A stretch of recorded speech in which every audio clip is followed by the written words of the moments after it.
모기지투데이에서 은행, 보험사, 저축은행 등 금융사별 이용 목적에 따른 주택담보대출 조건과 부족한 매매잔금 마련 및 저금리, 대환 등 효율적인 해결 방법을 안내드립니다.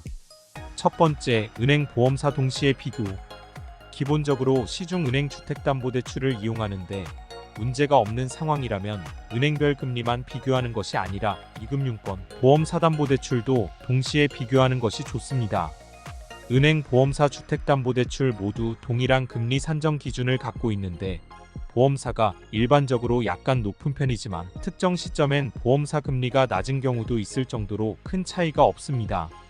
보험사 주택담보대출은 대부분 금리 할인을 받을 수 있는 부수거래 조건이 간편하고 중도 상환 수수료 조건의 폭이 넓거나 신용점수 커트라인이 낮은 경우도 있어 은행 이용에 살짝 어려움이 있는 분들이라면 꼭 확인해봐야 합니다. 특히 은행 주택담보대출 DSR이 40%인 반면 보험사는 DSR 50%로 10%가 더 높기 때문에 동일한 조건의 이용자가 보험사 담보대출을 이용하는 경우 보다 높은 한도를 받을 수 있습니다. 두 번째, 매매잔금, 경락잔금, 입주자금 부족 시.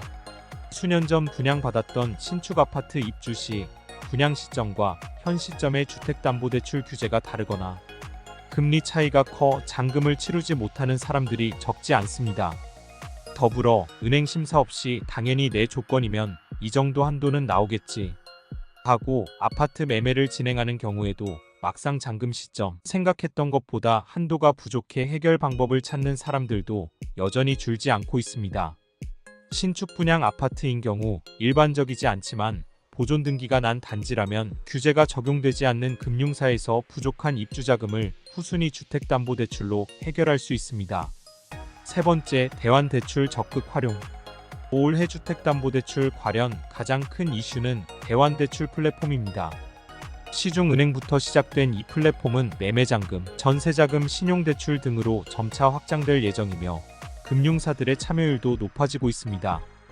바쁜 시간 속에서 앱을 이용해 간편하게 진행할 수 있어 시간적 부담이 적다는 점도 큰 장점입니다. 아쉬운 점은 모든 용도의 주택담보대출을 대환할 수 있는 것은 아니기 때문에 대환 대상이 아닌 분들은 핀다, 토스 등 플랫폼이 아닌 금융사별 전용 앱 또는 지점 방문을 통해 진행을 해야 합니다. 네 번째, 사업자라면 이금융권에서.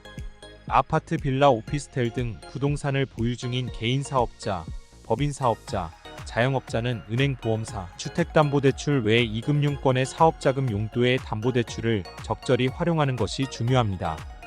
보통 저축은행, 농협, 신협, 새마을금고 등 이금융권에서 찾아볼 수 있는 사업자 주택담보대출은 LTV, DSR 규제와 무관하게 이용할 수 있기 때문에 은행 담보대출에 영향 없이 이용 가능하며 금융사마다 다양한 우대 조건이 있어 내 상황에 잘 맞는 금융사를 찾는다면 효율적으로 자금 활용이 가능합니다.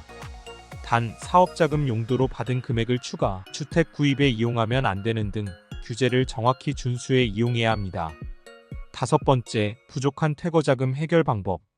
정부에서 어떻게든 잡아보려고 하지만 여전히 전세보증금 반환 사고가 끊이지 않고 있습니다.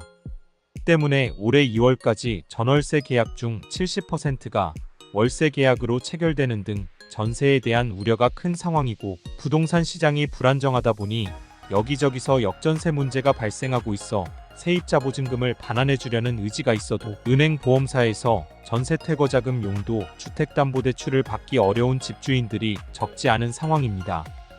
다음, 세입자가 구해지지 않은 경우. 역전세가 발생한 경우 시세 대비 전세 보증금 비율이 높아 퇴거자금 용도로 은행 퇴거자금을 최대로 받았음에도 자금이 부족한 경우, 신용점수가 낮거나 연체가 있어 애초에 은행, 보험사 이용이 어려운 경우 등 문제를 겪고 있다면 LTV, DSR 및 은행, 보험사에 적용되는 각종 규제로부터 자유로운 저축은행, 새마을금고, 농협, 캐피탈 대부업 등 금융사의 주택담보대출을 이용해 급한 불을 끌 수 있습니다. 단, 이후 중도 상환 수수료 및 높은 이자 등 문제가 발생할 수 있으니 잘 검토한 후 이용해야 합니다. 여섯 번째, 추가 대출 조건 비교 신중하게. 경기 침체 장기화에 가계부채가 증가하면서 자금이 필요한 사람들이 급증하고 있습니다. 개인 사업자, 자영업자의 사업 운영자금 마련, 소득 없는 무직자의 가계 생활자금 마련, 디딤돌 보금자리론 후 추가 대출, 주택 매매, 신축 아파트 입주 잔금, 공공임대 아파트 분양 전환 후 잔금 부족, 다주택자 전세 퇴거 자금 부족, 세입자 미동의 배우자 동의 없는 담보대출 등 이용 목적은 다양합니다.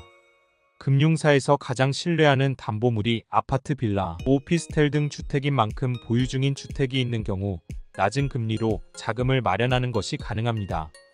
최초 받았던 선순위 주택담보대출 뒤로 추가 대출이 필요한 사람들 중에는 아직까지 은행 LTV, DSR 여력이 있는 분들도 있고 그렇지 않은 분들도 있습니다. 자금 마련이 목적이거나 저금리 대환 및 부채 통합이 목적인 분들도 있습니다. 이용 목적뿐만 아니라 차주의 신용점수, 소득, 직업, 부채 현황, 연체 기록 유무, 주택 보유수, 직업 등 여러 세부 조건에 따라서도 이용해야 하는 금융사와 상품이 달라질 수 있기 때문에 주택담보대출 추가 한도 이용 시엔 더욱 꼼꼼하게 비교를 해야 합니다. 7번째, 나에게 유리한 주택담보대출 이용 방법. 증가하는 가계부채로 부채 관리에 대한 관심이 그 어느 때보다 높은 시기입니다. 동시에 스트레스 DSR 2단계 적용, 대환대출 플랫폼, 전세보증금 문제 등 주택담보대출 이용 시 주의해야 하는 부분들도 생겨나고 있습니다. 아파트 매매자금, 전세퇴거자금, 주택담보생활안정자금, 사업자금 등 목적으로 주택담보대출을 이용해야 하는 상황이라면 은행 보험사 이용이 어려워 그 외 2금융권, 3금융권 추가담보대출 조건을 비교해야 하는 상황이라면 카카오톡 상담 서비스를 이용해 간편하게 확인할 수 있습니다.